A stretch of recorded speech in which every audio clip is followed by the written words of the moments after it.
Ai, o meu carro de sonho!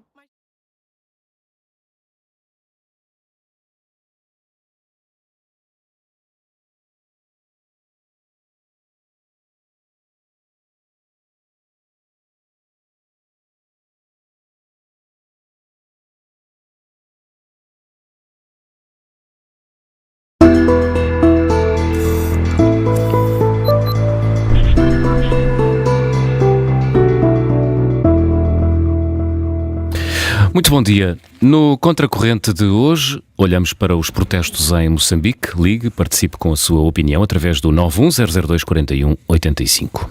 O dia de ontem devia ter sido o culminar de uma semana de protestos convocados pelo candidato da oposição às recentes eleições presidenciais, Venâncio Mondlane, o culminar daqueles que designou como os 7 dias de libertação de Moçambique do colono preto.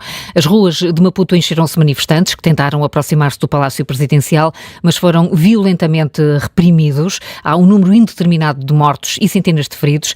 A cidade anoiteceu entre colunas de fumo negro de pneus a arder. No Contracorrente de hoje vamos querer perceber como é que Moçambique chegou a este estado de pré-insurreição, a este grau de violência que não se sabe se terminará com uma mudança de regime, se com um banho de sangue de ainda maior dimensão do que o dos últimos dias. E isso, José Manuel, pergunto se estavas à espera disto em Moçambique. Bem, para ser franco, é difícil perceber, eu não estava, quer dizer, com esta dimensão, desta forma, nunca se está verdadeiramente à espera, porque isto é aquele momento em que de repente a água passa de normalidade à ebulição e que é de um momento para o outro, e se nós não tivermos, se não contarmos o tempo, se não percebemos que está de facto ali uma chama que não se apaga, não sabemos o que vai acontecer. E é um bocadinho o que aconteceu ali. E há assim, nisto que está a acontecer, há alguns sinais que eu acho que são mesmo diferentes do que é daquilo que, digamos, que seria a minha expectativa normal. E daquilo que, inclusivamente, em muitas das circunstâncias, é normal. Olha, um deles é eu ter visto aparecer na linguagem dos próprios moçambicanos, portanto, a divisão de Maputo é a capital, entre a cidade do cimento e a cidade, não é ali não se chamam Moceques, como?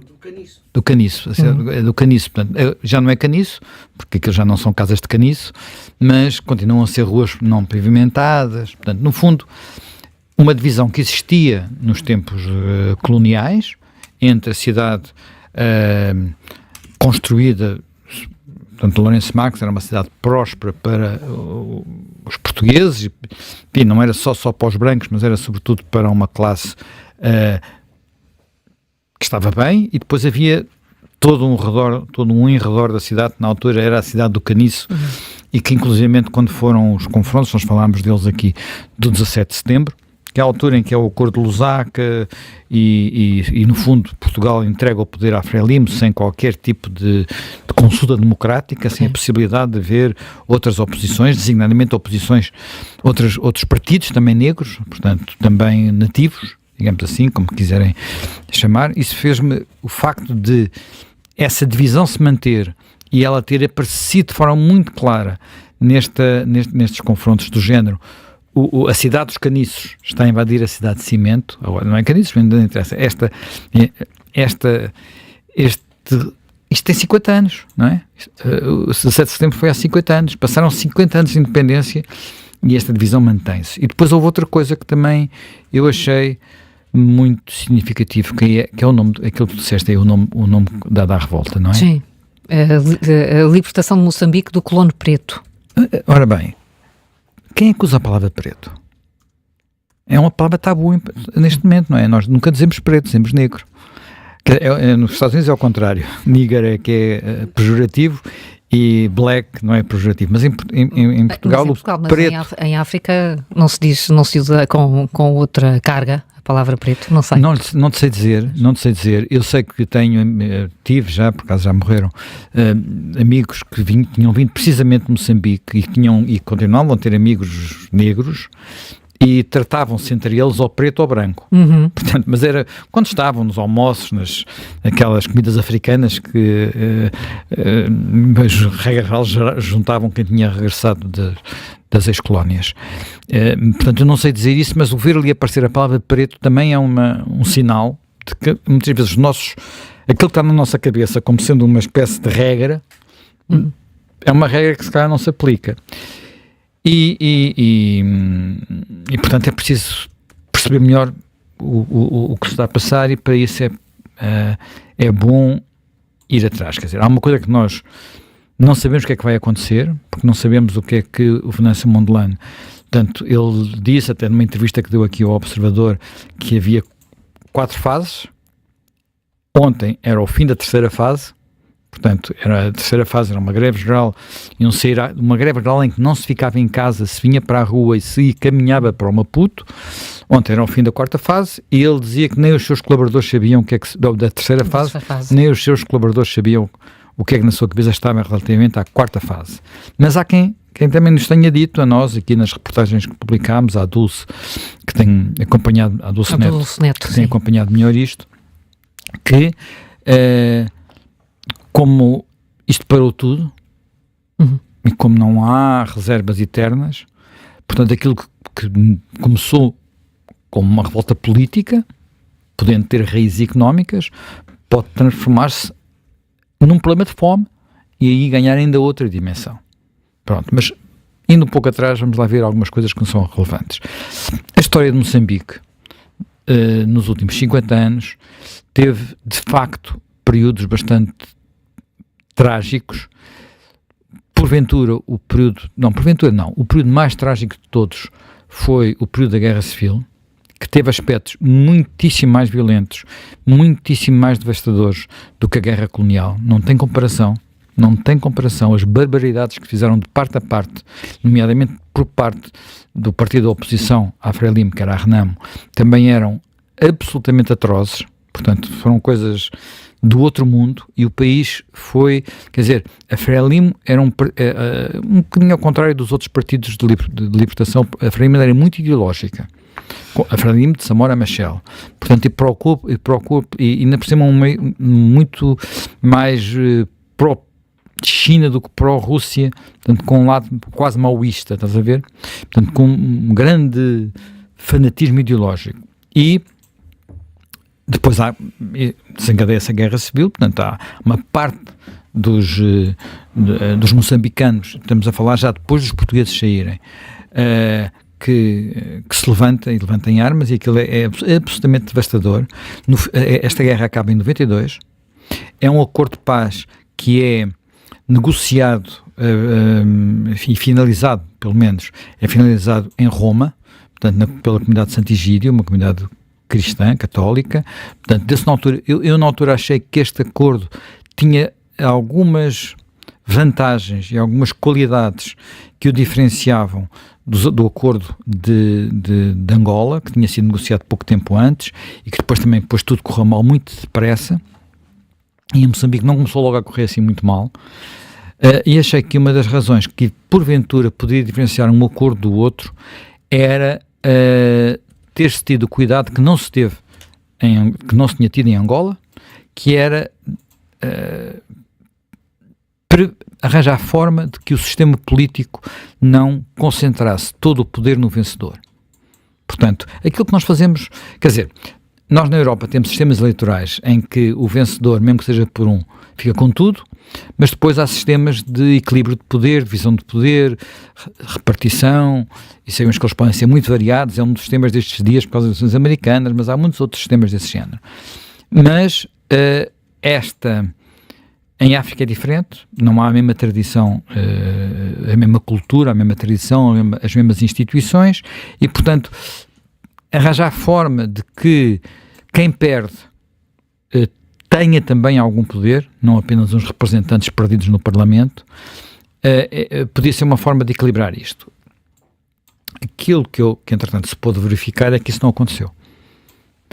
Eu ao princípio jogava que sim, porque enfim, havia zonas em que dominava a Frelimo sempre dominou o sul, a região de Maputo, a capital, um bocadinho o norte, o meio, digamos assim, Beira, o Zambeze, eram dominados pela Renamo, e, portanto, como aquilo ia-se entregar, governo, digamos, os governadores das regiões podiam ser variados, ia haver eleições regionais e autárquicas, tal.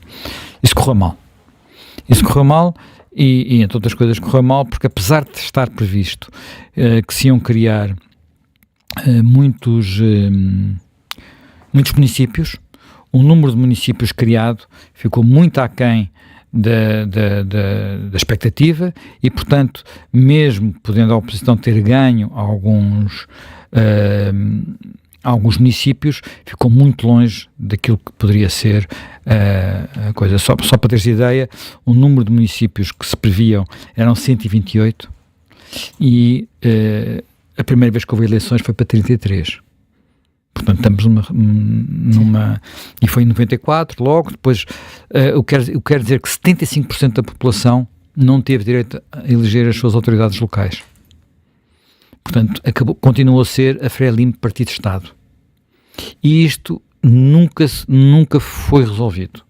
E houve vários momentos em que este peso se foi agravando, porque, como infelizmente acontece muitas vezes quando um partido ocupa o Estado, ocupa o poder e usa desse poder,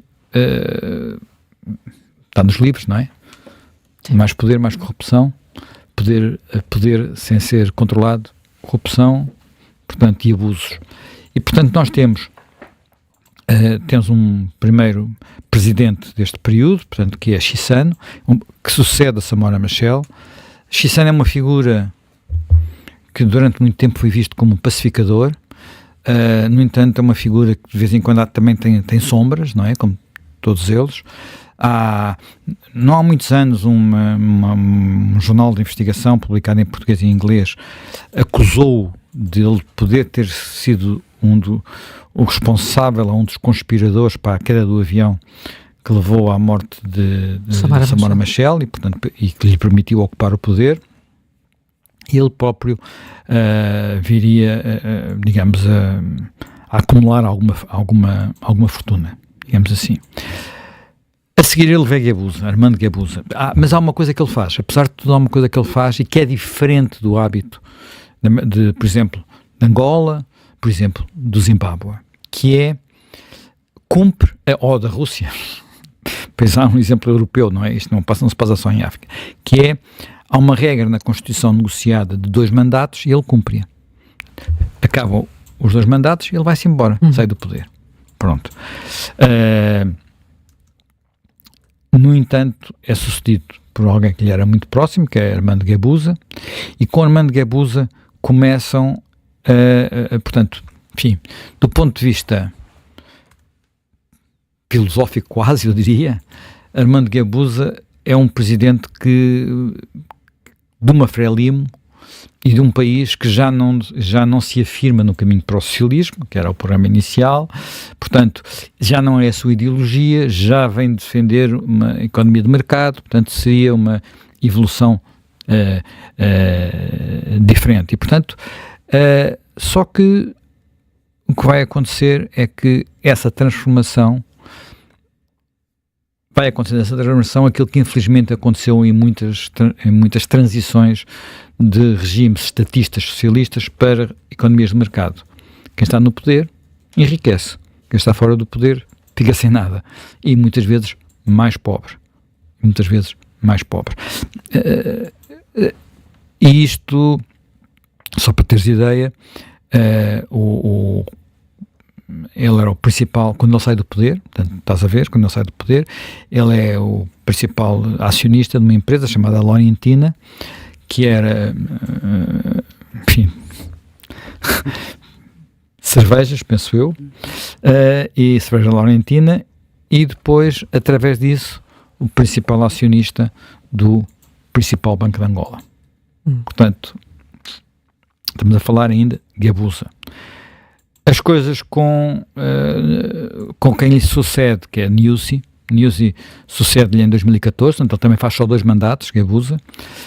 Nyusi, a sucessão tem alguma dificuldade, porque pela primeira vez há divisões na Frelimo, E, portanto, os dois candidatos, há aliás, uma candidata que contesta Nyusi ganha as eleições, mas tem que ir à segunda volta. É a única vez que há a segunda volta nas eleições presidenciais, é 2014, e muitas pessoas estavam convencidas que isto era uma forma de Guebuza manter o seu poder, manter o seu controle, e que isso tinha levado à própria divisão dentro da Frelimo, porque a Frelimo, apesar de tudo, manteve-se sempre relativamente unida em todo este processo. E nós sabemos que nestas alturas, por exemplo, em Angola, quando houve a saída de José Eduardo dos Santos, a coisa foi tensa e continua tensa, não é? Dentro do MPLA. Nyusi, já a coisa é claramente mais complicada. Nyusi está envolvido num processo chamado das dívidas escondidas. Basicamente estamos a falar de perdões de dívidas pela banca ou a empresas de pessoas, nomeadamente do próprio Nyusi. Há processos em Nova Iorque e em Londres, um de 2019, outro de 2021, contra o Nyusi, que nos casos ele é suspeito de ter desviado 2 milhões de dólares, noutros casos 1 milhão de dólares, soma 3. Portanto, enfim, não é as fortunas colossais de Angola, porque nessa altura ainda não tínhamos recursos sequer em Moçambique para fortunas colossais. Agora já é diferente, porque entretanto chega o gás. E com o gás as coisas complicam-se. Agora, Nyusi ainda é o presidente, vai sair agora, deveria sair agora, e a pessoa que vem é Daniel Chapo, que é aquele que é contestado por Mondlane, não é? Por Venâncio Mondlane. Venâncio Mondlane é uma figura muito interessante e sou capaz tenho dificuldade em defini-lo. Há quem diga que é muito um populista, mas é alguém que faz uma carreira política. Ele é pastor evangélico, é político, ele é várias coisas ao mesmo tempo. Começou na Frelimo, passou pela Renam, tentou dirigir a Renam, não conseguiu, acabou por formar um novo partido. E tem tido portanto, acabou por ter muito sucesso. Ele é um bom orador, mas às vezes não se sabe onde é que ficam exatamente os seus limites.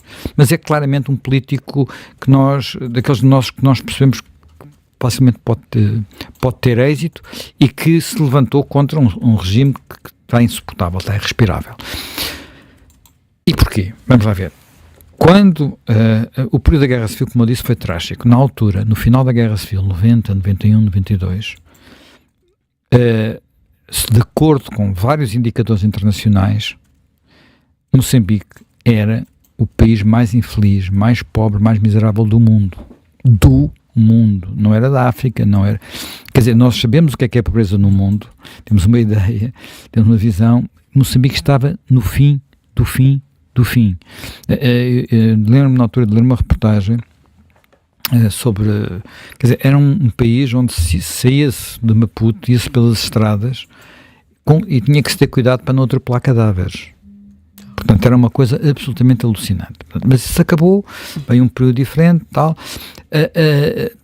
E eu acho que depois há ali um primeiro momento em que se percebe que a Frelimo não vai largar o poder. Quer dizer, a Constituição tinha os defeitos que eu já disse, não é? Portanto, não assegura que haja um mínimo de repartição, portanto, que nas zonas onde a Renamo tem uma clara hegemonia eleitoral possa ter ao menos um bocadinho de poder, não é? Portanto, em condições, não é? Com os tais municípios que muitos deles não são criados. E depois há uma eleição, que é a eleição de 1999, em que há a percepção clara de que quem ganha é Afonso de Lacama, que é o líder da Renamo, e que Joaquim Chissano terá perdido. O resultado oficial é muito apertado, portanto é 50 e muito poucos contra 40 e muitos, mas as instâncias internacionais, os observadores, todos disseram que as eleições não tinham sido, como nós costumamos dizer, livres e justas.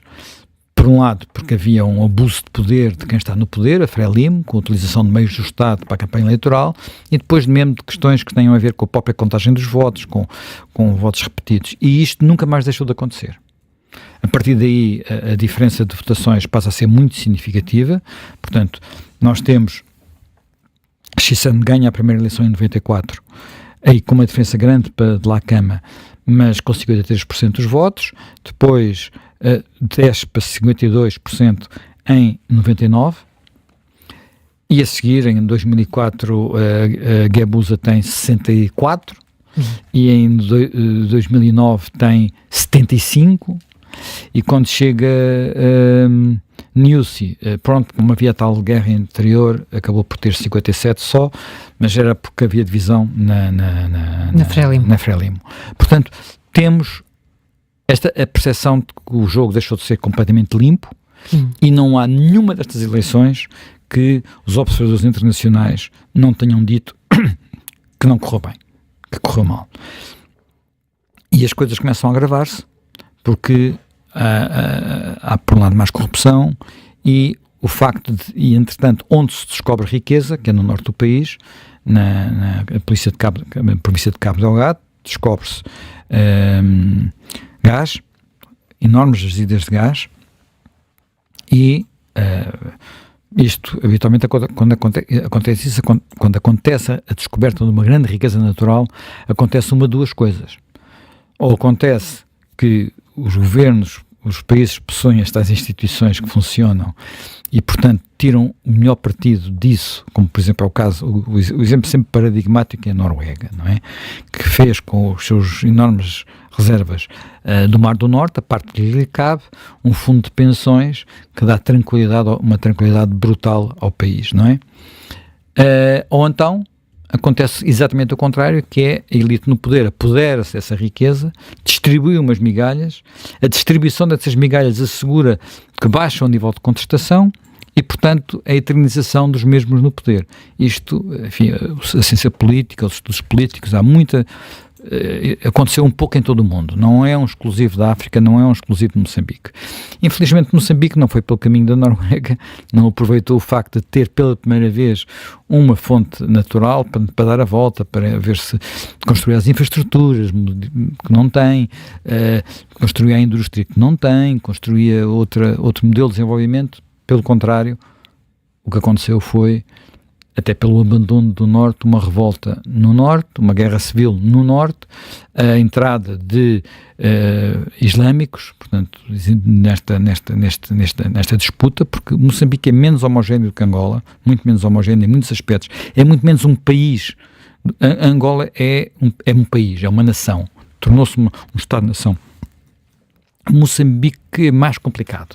Não é um país onde nós expliquemos o conflito político por divisões tribais, como por exemplo, às vezes se explica na Guiné-Bissau, mas é um país que não ganhou, e basta pensar que é um país que adere à Commonwealth praticamente muito rapidamente. Portanto, como é que um país do CPLP, dos países de língua oficial portuguesa, está naquilo que é os países que saíram do Império Britânico. Portanto, é um país com estas características, ou melhor, com estas diferenças, e o governo não tem meios para controlar o que se passa no Norte, começa a contratar empresas de mercenários.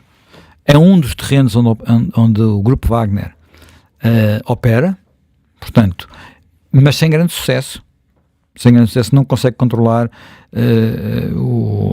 as revoltas e os massacres. Tudo isto é muito portanto, estamos a falar de coisas com ligações à Al-Qaeda, portanto, grupos islâmicos radicais, massacres horríveis também, novamente. Portanto, tudo isto é sempre muito complexo, muito complicado, sempre a degradar-se. E, portanto, chegamos a um ponto em que parecia que, apesar de tudo, politicamente, as coisas estavam controladas pela Frelimo, até porque, entretanto, houve ali uns períodos em que Afonso de Lacama, o líder da Renamo, se tinha zangado, porque, de facto, os acordos não eram cumpridos, as coisas não estavam a acontecer, chegou a haver ameaças de um regresso da Guerra Civil. A Renamo nunca tinha sido totalmente desarmada, digamos assim, continuava a ter gente armada na mata, como se diz. Mas isto é que tinha acabado por ser resolvido, mas o que aconteceu nos últimos anos? Aconteceu que se começou a criar a percepção, e de alguma forma Venâncio Mondlane é filho dessa percepção, de que a liderança da Renamo tinha sido comprada pela Frelimo, portanto ficou com uma parte deste espólio de riqueza, não é? Que agora é uma riqueza fácil, portanto, uma parte disto, e portanto acalmou, serenou e deixou de fazer oposição. E é aí que surge esta figura. Em boa parte é neste momento que surge esta figura, porque não há oposição, a Renamo já deixou de o fazer, e ele era deputado, no Parlamento começa a emergir e protagoniza aquilo que é a revolta de pessoas, porque, repara, Moçambique já não está no último lugar do mundo quando pensamos em pobreza e infelicidade. Mas quando olhamos para um índice, que é um índice muito relevante, porque é um índice que integra muitas variáveis, que é o índice de desenvolvimento humano das Nações Unidas. Portanto, isto não é só riqueza, não é? É riqueza, é a distribuição da riqueza, é formação, é muita coisa. Moçambique está no lugar 185 entre 191 países. Portanto, está a apenas 6 lugares do fim, apesar de nós sabermos que, por exemplo, em África, não sei quais são os outros, devem ser quase todos africanos, se não todos africanos. Os 10 primeiros. Não, provavelmente... Os 10 primeiros, os 10 últimos. Sim, depois há o Níger, a República Centro-Africana, o Chad, o Sudão do Sul, o Burundi, o Mali, a Eritreia, o Burkina Faso, Serra Leoa, Moçambique e República Democrática do Congo. Repara, em todos estes países há guerras civis declaradas. Sim. Declaradas. Não era o caso de Moçambique. Portanto, não tinha uma guerra civil declarada. Agora, o grande risco, o grande receio é o que é que vai sair daqui. Certo. Porque, enfim, não sei se os nossos convidados hoje nos vão ajudar a perceber melhor o que é que se está a passar, não é? Portanto, mas... e o que é que se pode vir a passar? A expectativa ontem era ou o regime muda ou então aquilo que já é um banho de sangue transforma-se numa catástrofe enorme, porque neste momento há muita especulação. Há especulação, por exemplo, que o governo e que o próprio Nyusi, que ainda é o presidente, não estão já no Maputo, porque foram detectados voos do avião presidencial para o norte, para Rueda, no norte. Portanto, Só isso é uma explicação. Disseste o quê? Não, o avião presidencial. O avião presidencial andou a fazer voos para baixo e para cima. Quantos aviões presidenciais existem na Europa? Olha, Helena, eu uma vez acompanhei a Guerra Civil na Guiné-Bissau. Pois sim. E depois, por circunstâncias dessa Guerra Civil, do Acordo de Paz e também da minha vida pessoal, acabei por sair, aproveitar uma boleia das autoridades portuguesas para sair de Bissau, que era onde eu estava. Portanto, saí através da fragata Corte Real e depois fomos de helicóptero até ao Sal, penso eu, que era onde estava um avião, onde estava um Falcon, à nossa espera, isto é, à espera do Ministro dos Negócios Estrangeiros, Jaime Gama, que te deu uma boleia? Que me deu uma boleia. Portanto, deu uma boleia primeiro no barco, no navio, e depois uma boleia no helicóptero, depois uma boleia no avião. Portanto, eu consegui chegar a Lisboa num prazo que tinha, que era um bocado apertado, por razões especiais, e quando nós chegamos, portanto, o Acordo de Paz tinha sido assinado dentro da Corte Real, portanto, da fragata portuguesa, estavam lá chefes, portanto, ministros dos negócios estrangeiros de outros países de outros palopes, nomeadamente de Angola, e quando nós chegamos ao aeroporto do Sal, havia o Falcon português, que é um aviãozinho pequenino, assim, não sei se é 10 lugares ou 12 lugares, e estava o avião dos angolanos, que era um Boeing daqueles grandes, não é? Só para levar o seu ministro dos negócios estrangeiros. Portanto, a escala é diferente. A escala é sempre diferente. Bem, Rapidamente, portanto, estou a acabar, portanto, nós não sabemos bem como é que isto vai acabar, não sabe se o governo está lá, não sabe o que é que vai dizer Mondlane sobre a tal quarta fase, não sabemos muita coisa. Agora a situação é gravíssima, eu acho que dessa situação gravíssima não podemos sair com a esperança que seja apenas o Tribunal Constitucional a decidir quem ganhou ou não ganhou as eleições, como me pareceu ser a sugestão do nosso Presidente da República ontem, numas declarações que fez. Portugal tem que dizer claramente às autoridades moçambicanas que elas têm que encontrar uma forma de largarem o poder todo. Não quer dizer que não tem que largar, não tem que sair e fugir, mas não tem que ter o monopólio do poder como tem hoje. E nós, até pelas ligações que temos a obrigação de lhes dizer isso e de os pressionar nesse sentido. Ora, fica esse apelo e o Fernando Jorge Cardoso já aguarda aqui em linha há algum tempo. Muito obrigada por ter esperado. É muito importante ouvir agora alguém que conhece muito bem a realidade moçambicana, e ouviu aqui o José Manuel Fernandes a recordar alguns dos episódios recentes que apontavam para isto. Esta situação era previsível? Chegámos a um momento de tanta tensão e de tanta violência nas ruas? Em primeiro lugar, muito obrigado por me convidarem. Digo um olá ao José Manuel Fernandes, já não vejo há algum tempo. E como eu ouvi ontem, e ele próprio disse, sobre Moçambique eu tenho que estudar um bocado para perceber melhor aquilo que se passa lá. Estudaste bem, mas de qualquer maneira talvez um dia destes possamos conversar sobre o assunto. Mas voltando à questão, quer que eu comece por onde? Porque nós temos pouco tempo e eu não quero estender-me por aquilo que não considero importante para o programa. Faça-me lá a pergunta. Então vamos começar já, gerindo o tempo. O que é que pode acontecer agora? O que pode acontecer agora? Olha bem, neste momento nós temos um movimento inorgânico que está nas ruas. Temos uma quantidade muito apreciável, muito maioritária de pessoas que se mantêm em casa e que não estão a ir trabalhar. Por outras palavras, temos um obedecer a um comando que é dado por Venâncio Mondlane a partir de fora do país, e o Venâncio Mondlane apanhou, digamos, a corrente. E a corrente era uma corrente de pessoas, de facto, completamente fartas do poder, vou dizer de outra maneira, do sistema instalado pelo poder da Frélimo. O que se passa neste momento é que este movimento inorgânico que está a manifestar-se, esta madrugada, portanto, entre ontem e hoje, aconteceram os maiores episódios de violência e de mortes. Não são só jovens que se estão a manifestar, não são marginais que se estão a manifestar. Estão-se a manifestar, por exemplo, há 2 dias atrás, os médicos que saíram para as ruas de Maputo com letreiros a dizer não temos medicamentos para curar as pessoas que a polícia está a matar e está a ferir. Portanto, parem de matar as pessoas. Isso foram médicos, não são jovens, marginais, desempregados. E falando sobre isto, eu acompanho a situação e, na verdade, há uma quantidade muito grande de pessoas com predominância do ponto de vista da opinião delas na sociedade moçambicana que estão completamente distanciadas daquilo que está neste momento, que o poder neste momento está a fazer nas ruas. Em que é que o que é este sistema? Este sistema não é o Nyusi.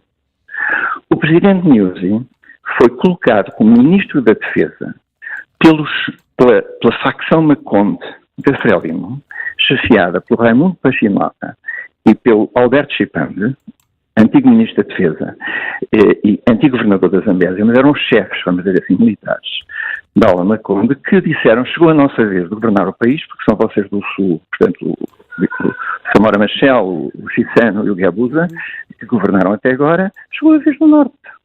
Então, primeiro começaram por dizer ao Guebuza que o Ministro da Defesa vai ser um Maconde, vai ser o Nyusi, o nosso jovem Zeco, Nyusi. E o Nyusi entra para o Ministro da Defesa na altura em que acontecem as chamadas episódios das dívidas ocultas, que não foi pura e simplesmente uma forma de ultrapassar o Parlamento, onde a Renamo tinha assentos, para comprar armamento, para ir lutar contra aquilo que o Zé Manuel disse, que eram o Yacama, que se tinha retirado outra vez para a Gorongosa, com uma quantidade de guerrilheiros da Renamo, e para tentar, pelas armas, derrotá-lo. Portanto, isto é, e depois no meio disto há corrupção, etc, mas digamos, a razão pela qual o Parlamento não é ouvido e todo este endividamento se faz, tem a ver com um objetivo de estratégia, um objetivo político. E o Nyusi está dentro, mas não é ele que comanda. Quem comandou tudo isto foi o Guebuza. Mais tarde, faz-se no Congresso de Frélimo, o Nyusi é eleito Presidente da República contra a opinião do Guebuza e do Chissano e dos outros. Portanto, mas foi, mais uma vez, digamos, a ala Maconde que disse, não senhores, chegou a nossa vez, os candidatos que tu estás a propor ao Congresso, nós não queremos esses, queremos um nosso, vem o Nyusi. E o Nyusi foi. O Nyusi está a desempenhar o papel de Presidente da República um pouco como representante de algo que o ultrapassa. Aliás, basta ver as intervenções dele. Ele tem um ar de pai de família, um ar bonacheirão, um ar de quem, tirem-me daqui, eu não gostaria de estar aqui. A família dele faz o que lhe apetece, com os maiores desmandos que existe. Ele não tem controle na família. Portanto, ele é um presidente que não tem carisma, não tem poder e não o mostra. Quem é que manda em Moçambique? Pois. Eu vou lhe dizer.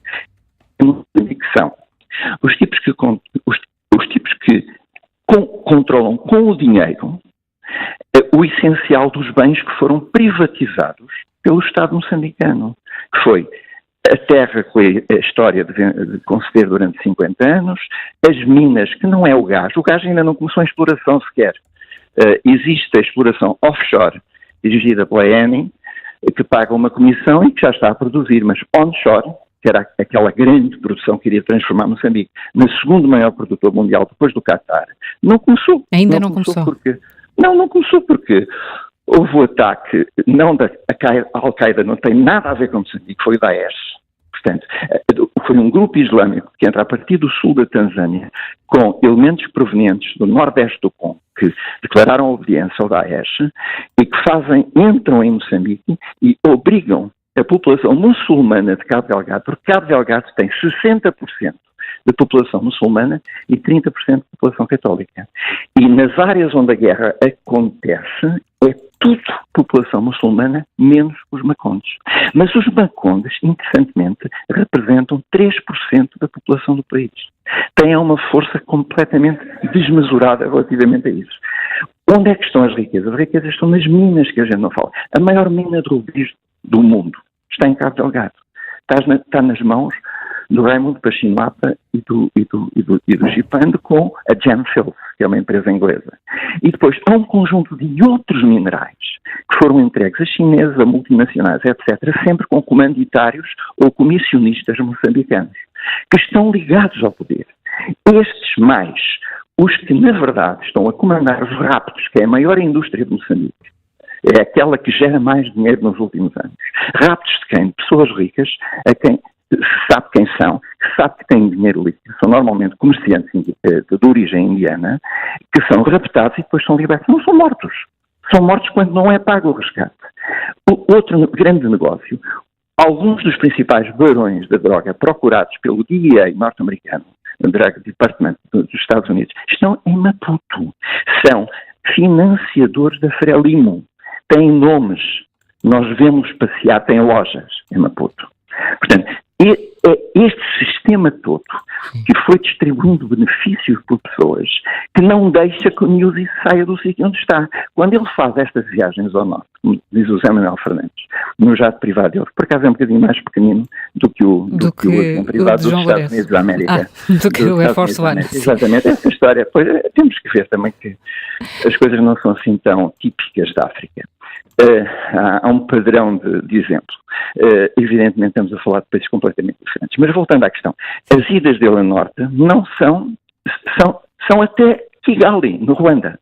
Ele está a tentar convencer o Paul Kagame a ajudá-lo, ou a ajudar o regime. E o Paul Kagame, que é um autocrata, um ditador, mas é simultaneamente o tipo que neste momento dirige os países africanos com mais visão geopolítica e estratégia, mas percebeu o que se passa no mundo, pôs ao lado dos americanos, votou contra a invasão russa da Ucrânia, está ao lado dos franceses, recebeu por 2 vezes o Macron nestes últimos tempos. Não são os franceses que estão a financiar a existência de tropa holandesa no norte, é Total.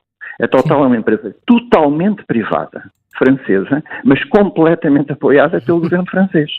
E é este dinheiro que está a apoiar 4 mil ruandeses que, felizmente, estão no norte de Cabo Delgado. E estas tentativas do Nyusi são para ver se a guarda que ele tem, que é uma guarda presidencial constituída por ruandeses, intervém nas ruas a favor dele. Mas o Kagame, até agora, disse-lhe, vai passear.